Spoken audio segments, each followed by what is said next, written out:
We're here to talk about Naim's Muso second generation, but I'm going to call it a Muso 2, just for brevity's sake. It's a box, but it's not a cardboard box. It's basically an aluminium box. It's all in one, and it's a network player. So you're talking about music generated by Bluetooth and Wi-Fi. Some external sources can plug in the back, in the sides and underneath. We'll get to those in a second. But basically, we're looking at an all-in-one box that you plug into the wall and away you go. Simple. So, the actual box itself is quite stylish. The grill is moulded, it has this sort of flowy look, comes in different colours. Underneath, the whole unit sits on a sort of perspex foot. So if you place your unit on a stand and you look at it just so, the perspex kind of disappears from view. And when you look at the box sort of floats. Well, it looks as though it's floating. It doesn't actually float, folks, okay? But it looks as though it's floating. The actual box itself, the Muso 2, uses 6 speakers to make a noise. If you take the grill off, and you're able to do this, behind that you will see 6 speakers, 2 tweeters, 2 mid-range, and a couple of bass units.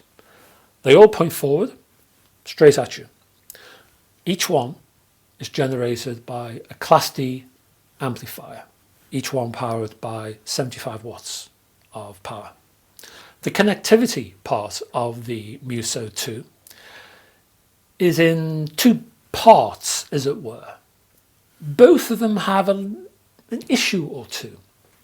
The main connectivity area is right underneath, as it were. There's a recessed section just underneath the chassis, and in this recessed section, that's where you put the power cable. Now there's other things in there. There's the Ethernet, there's an auxiliary port, there's optical, and there's a HDMI, which is great. But it's a little bit finicky to get your hand in there. And what I mean by that is, if you put the cable in this recessed section, and then you have to like insert the cable and apply pressure to affix the cable, it's a bit difficult to do that. It's not impossible, but it's just a little bit sort of, so just be a little bit careful on that, okay? There's a USB port, but that's around the side, and I found that a little bit odd, because not everybody can put the Muso 2 on top of a unit. Some people will have to put, just through space issues, for no other reason than that, are going to have to put it in a shelf, which means sliding it in some sort of compact shelf. Now, the Muso 2 is a fairly wide chassis. The USB port is right on the end. Now, if your wide Muso 2 is in a limited capacity shelf, it's impossible to then insert a USB stick. So, and that's where your external files are going to be, okay, to play your USB sourced files. So you're going to have to do a little bit of jiggling about to be able to do this. So I'm not too sure about some of the practicalities of this design in terms of user use. I get the feeling that Naim is demanding, almost, because of the way you use this machine, that it's a top shelf position or nothing. That's how it feels, just because of how the design is laid out. You can look also at the beautiful dial that they have on the top, where you can select sources and volume and so on.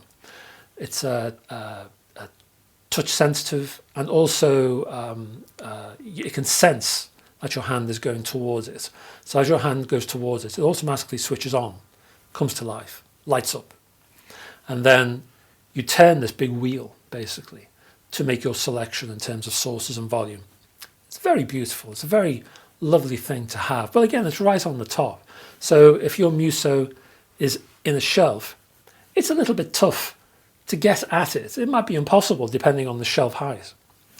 So again, the whole aspect of the design is more lifestyle than hi-fi. So that's my first clue as to where or how Naim sees this actual product. And that's part of this review. Because Naim, for many people, is seen as a hi-fi brand.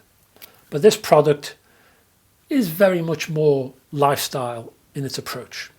But again, we'll talk about that in a second. One of the things I liked about the Muso 2 was how you interface with the product. There's a number of ways you can do it, and I like that choice. So you've got your remote control, which is supplied. You can actively touch the chassis itself, and you can manipulate that dial on the top, as I mentioned earlier, which is great. And then there's an app, which I used via an iPhone, which is nice. It's very easy to use. It's quite responsive. Connecting to it was a little bit difficult. That might have been my fault. I'm not necessarily blaming the app on this, but I'll let you know what happened, just in case it happens to you. Basically, when I installed the Muso 2, I had to reset the internal software, firstly to enable it to look for updates, and I would recommend that you do that. Enabling that reset was a little bit finicky. It uses one of those little pin things. I don't know if you've seen them, the type you would get with a mobile phone, and you have one of those little pins to open the SIM card drawer. Have you seen those little silver pin things? One of those is supplied. You press that into the side, again it has to be the side, I don't know why it's not the front, but the side of the Muso 2, smack dab by the USB port, and that does a reset. Again, this is lifestyle. I would have preferred maybe a reset button for this rather than this finicky pin thing, because you can lose the pin. So I'm not sure about that. I would have preferred the reset button. Once that was done, I was able to get going with connecting the app itself on my phone to the Muso 2. Went through the instructions on how to do this, and there's a little light on the side by this pinhole, again on the side, again why not on the front? And there's a guide in the quick start manual to tell you what each light colour means, whether it's connecting to Wi-Fi or whether it's confused or whatever's happening.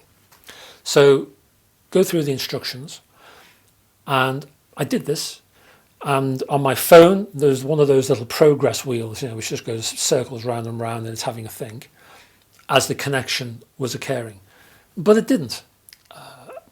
After about 15 minutes, nothing was happening, so I tried it again, and I did another reset, and I did another connection, and I tried to connect both, and again the progress wheel on my iPhone app just went round and round and round.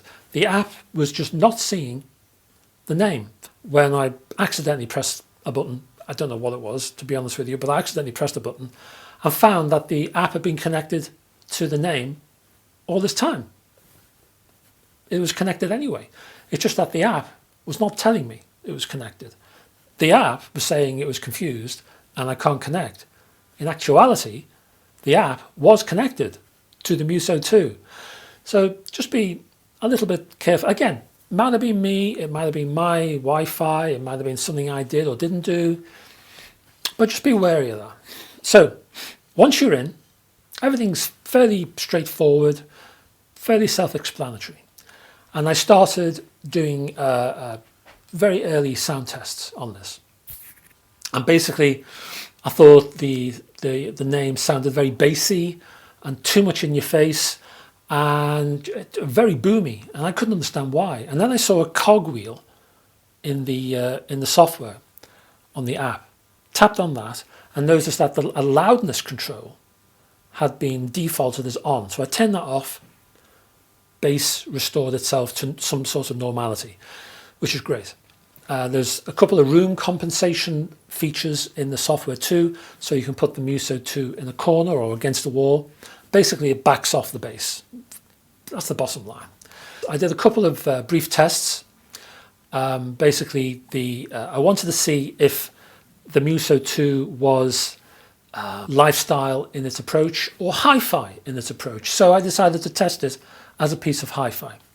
I put it on a hi-fi quality rack, and in my listening room, listened to it at a hi-fi distance as if I was listening to a pair of speakers, played some music through it, and thought that the sound was very punchy, quite focused, quite detailed.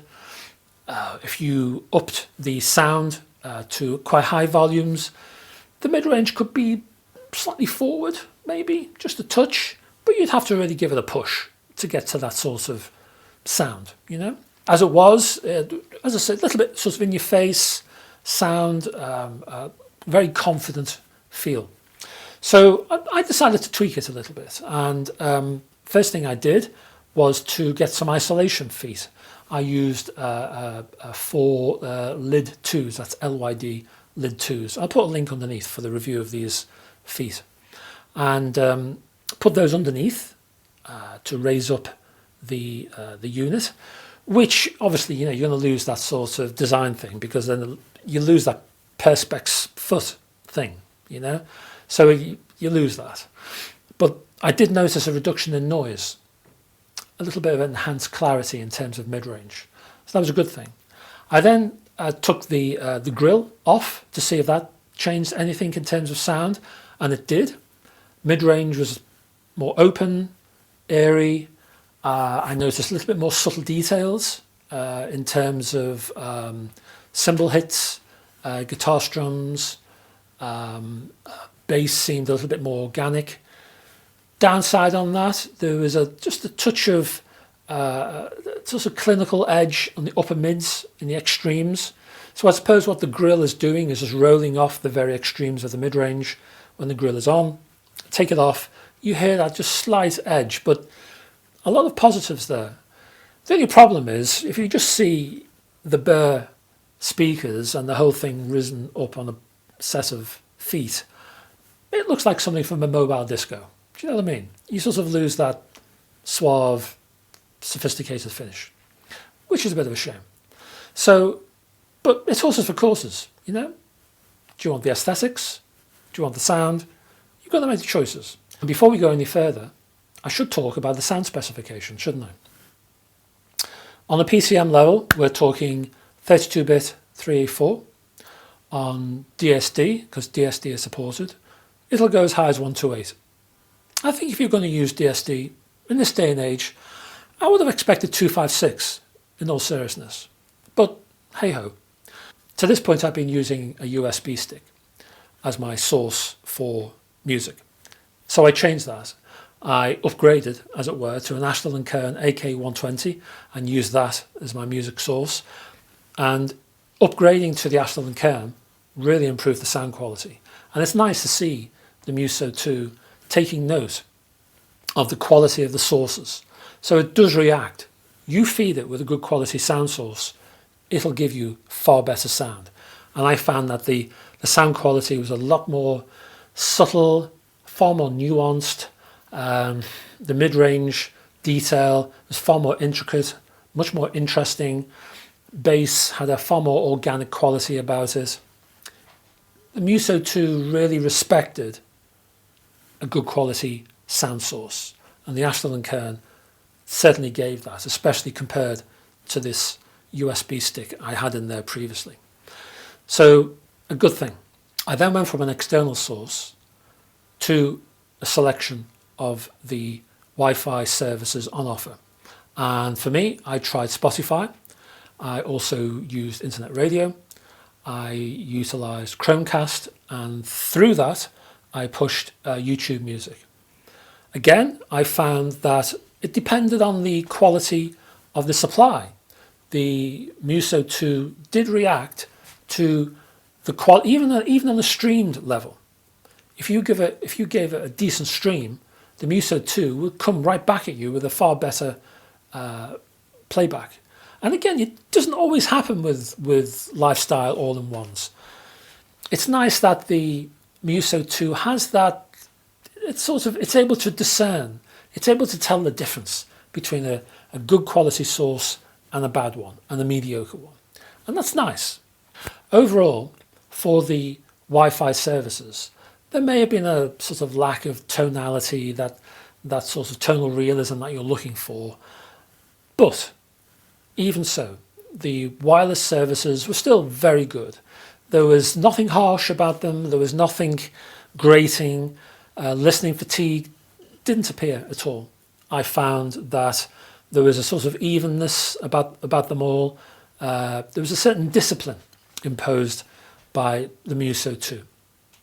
Again, mid-range could be a little bit lively now and again. Again, depending on how far you pushed the Muso 2 in terms of volume. So I wouldn't say the Muso 2 is the most balanced unit I've ever heard in my life, put it that way. But again, this is a lifestyle object we're talking about here. So I tried that too. Very happy with the Wi-Fi facilities overall in that case. I then tried Bluetooth, and there's no aptX or aptX or however you pronounce it. There's none of that. It doesn't really affect the iPhone that I have, but if you've got an Android phone, just be aware. So I pushed Bluetooth, a number of Bluetooth files to the Muso 2, and again, happy. There was none of that edge, metallicness. The streaming file was not, obviously the quality is not amazing, but the Muso 2 did as best as it could with what it had. So happy with that. Finally, I tried the Muso 2 as a near field product. And what I mean by that is literally bringing the unit close to you. Now, you might be sitting on a sofa, and the Muso 2 might be there, sitting. Your ear might be next to it. You've got a sofa. It's just by a table or a cabinet or something. It may be quite close to you, the Muso 2.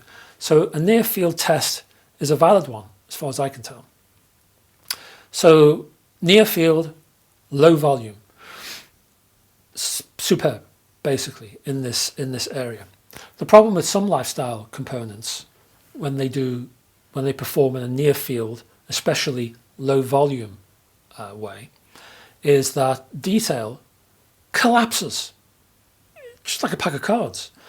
And what you get is this sort of mush. You really can't hear what's going on. Everything becomes quite muffled.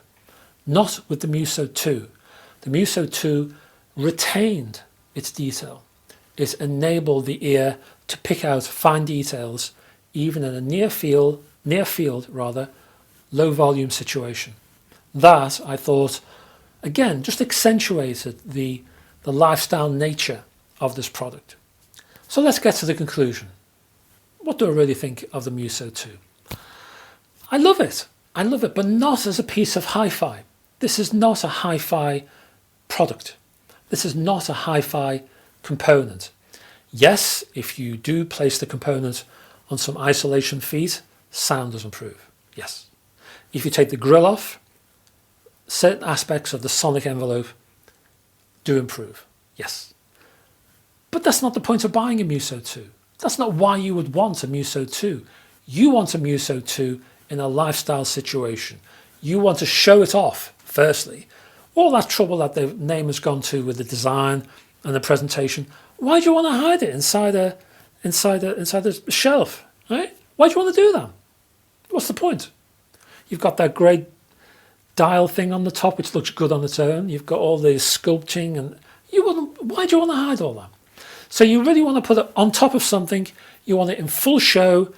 You want it amongst all your glass ornaments and your little statuettes and whatever it is, your cuddly toys and what have you.